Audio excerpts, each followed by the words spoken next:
Hello, welcome to Patty and Robert's YouTube channel. I'm Robert Thompson, and I'm going to talk to you today about handling rejection on Upwork, something that a lot of people face. Let me just get rid of my video here so you can see the whole screen. Now, have you ever been, um, or have you ever submitted 20 proposals and heard nothing back? Or worst, had a client ghost you after a project started? If the answer is yes, this video is for you. Learn how to manage rejection before and after you land the job. Rejection is a part of freelancing. No matter how long you've been freelancing, you will get rejected for jobs. But you don't want to think of it as a failure. It's just normal. And you can use it as a learning process. Um, but sometimes you're just wrong time, wrong place. And remember that clients are making business decisions. They're looking for what's best for them, and it's not a judgment of you as a person. So the first thing to do is, why was your proposal rejected? Um, you first want to check your timing. Did the client even see your proposal? A lot of times, by the time you wrote the proposal, especially when you're getting started and it takes a while to write them, you the job's already awarded by the time you get there. Maybe your proposal was too far down in the list. If they got 50 proposals and there's nothing that makes yours stand out, then you need to look at what you're doing. So were you too late? Did the client hire the person before you submitted the proposal? And then the last one, were you outbid? Um, this is more in terms of connects, in terms of getting your proposal up in the list, and less about money. Occasionally, clients, if they have somebody who's the same quality, they might go with a lower rate. But for the most part, good clients aren't looking at the rate that much. So you just need to make sure you're in the range. Um, Now, if the client viewed your proposal but did not act on it, then you get a little bit more information. You can look, maybe the client saw other proposals that were a better fit in terms of skills and samples that they have, or portfolio items. Or maybe your proposal didn't connect with the client. Um, did you use keywords? Did you make sure you emulated their language so that they felt a connection with you? All of these things you need to look at. And especially if you have the pro version of Upwork, you get job stats. So they can help you identify where you were in the process and what went wrong. So how can you improve your proposal so that they don't get rejected? First of all, review our proposal checklist. Did you cover all of the points that need to be in a good proposal? Are your portfolio items targeted enough? Did you put in portfolio item that had nothing to do with what the client wants? That would be a reason for rejection. And then one of the big things for new freelancers is, was the proposal client focused? Did you emphasize and suggest ways to solve their problem? And did you invite them to work with you on coming up with a great solution? And then the other thing to look at, and we'll go into this a little more later, is what's your job success score? If you don't have a job success score yet, then you should be doing quick and easy jobs to get one. Or if you got a bad review, you might have a job score that's below 90%. And a lot of times, a client won't even look at somebody at that level. The other thing to consider is What about your proposal strategy? Was this really a good job for you? Did you check the client history? Make sure it's a good client and the reviews they got from other freelancers? Did you meet all the criteria? Sometimes there's something in the criteria that you may not have. If they say you need to be on site in Timbuktu and you don't live anywhere near Timbuktu, that's probably going to mean you're not going to get the job. So, make sure you review the criteria. And then review your bidding strategy. Was this job in your sweet spot? So, it's a good job for you and it's the kind of client you want. Is the price in range? Um, Again, price generally is not the factor that most clients go on, but if you're way out of the range of everyone else, um, you might find that it's a problem. And we actually did a video not that long ago on setting your price range. Um, did others outbid you or have the proposal elevated? Again, this is in terms of did you use connects to get your proposal so that it can be seen higher? A lot of times, if somebody's got 50 proposals and there may only be 10 that had somebody bid on them, you might have gotten outbid. So now you're down at number nine and they don't even look at it. Or worse yet, you didn't have any bid at all, and they didn't even look at those. So you may need to think about how do you want to handle that in the future. Um, so rejection after the project started. This is a little more serious, and you need to look at why did this happen.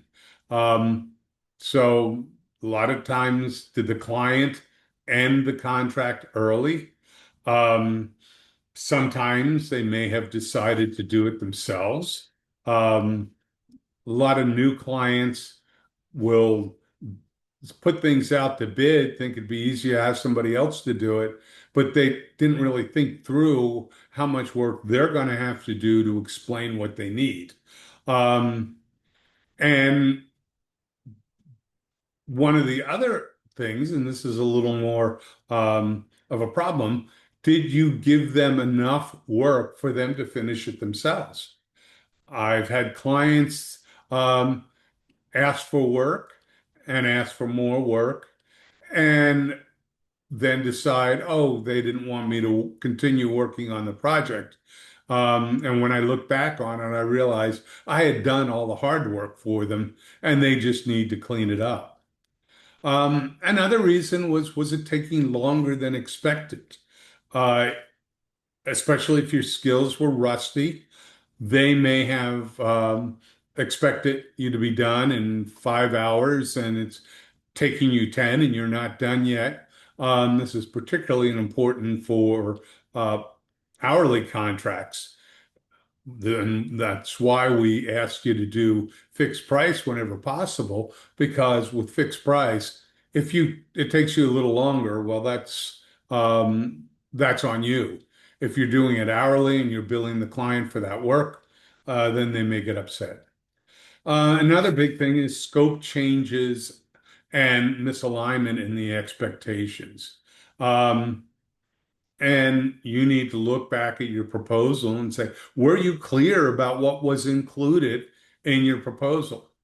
Um, and it may be that they didn't understand what was needed from them and what you would provide. Another problem is when clients keep asking for more work, um, or even worse, ask you to start the next milestone without ending the one before and activating that milestone. So they get you to start working on stuff that they're not ready to pay you for. That can be a sign of a scam, and that can happen to anyone. Another problem is if you receive neutral or poor feedback. I had one woman who had decided She wanted to do it herself after she realized that she needed to explain what needed to be done. And she decided to do it herself and then gave me a bad review because she wanted to justify the fact that she was cutting off the project early. Um, so be real careful if the contract ends early about the review that you give. So what do you do with that? First of all, stay calm and professional. Thank the client for the opportunity and ask them for feedback, um, preferably offline, and then reflect objectively. Did the client understand what it would take for the project to be successful? Was the communication clear? And was this in your wheelhouse, or was it a stretch for you?